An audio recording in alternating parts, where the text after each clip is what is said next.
自去年12月我国首艘国产航母山东舰服役以来，有关双航母如何使用的话题就备受关注。有观点指出，山东舰服役后能够为辽宁舰分担一部分任务，基本上可以保证我军大部分时间都拥有可以使用的航空母舰。不仅如此，两艘航空母舰的运用方式相比单航母也更加的灵活。评论员李杰指出，可以预计双航母有利于中国海军拥有遂行多样化任务的能力。除了航母本身，其核心作战力量歼15舰载战斗机也在不断的发展。4月19号，央视公开报道的新闻显示，航母舰载航空兵部队近日组织空中加受油、近距离空战、跨昼夜飞行等实战化科目的训练，练精练强飞行员全天候、全时域作战能力，加速推进航母编队体系作战能力的提升。空中加油被称为空中穿针引线，而此次空中加油，加油机和受油机是同种型号的歼15战机，所以称之为伙伴加油。新闻画面中详细展示了飞行员视角两架歼15伙伴加油的细节。选速正在加油，好的，选速加完了，不离。伙伴加油过程中，受加油机尾涡和空中气流的影响，对飞机精准操纵和修正比较困难。随着距离的接近，加油软管锥套受流场影响，会产生不规则的摆动，对完成对接增加了相当大的难度。那么，歼15伙伴加油对于我国航母编队远海训练具有什么样的意义呢？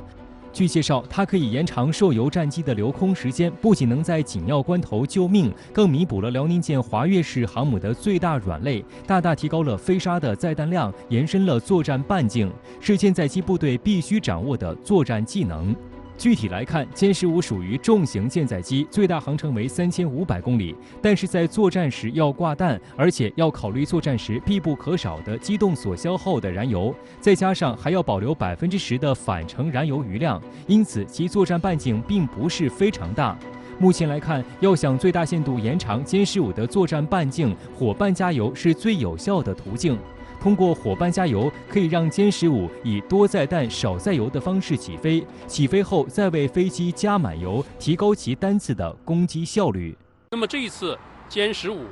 它完成了这种伙伴加油，我觉得对于这个中国海军航空兵，特别是舰载航空兵，它的作战能力来说是有一个标志性的提高因为我们知道通过加油我这个舰载机它的作战半径可以进一步的增大尽管它只是伙伴加油机，而不是专职的一个加油机。同时，我们也知道在这个航母上起降，它和在陆地上是不一样的，它是没有这么多的备降机场如果我在这个海上飞行这个遇到了故障，或者说我航母的甲板不能马上清空来接收飞机的话，那么一架同等的伙伴的飞机上去给它进行这个加油这种活动，使它能够继续保持在空中盘旋。这样的话，对于飞行的安全性包括飞机的持续作战能力，都是有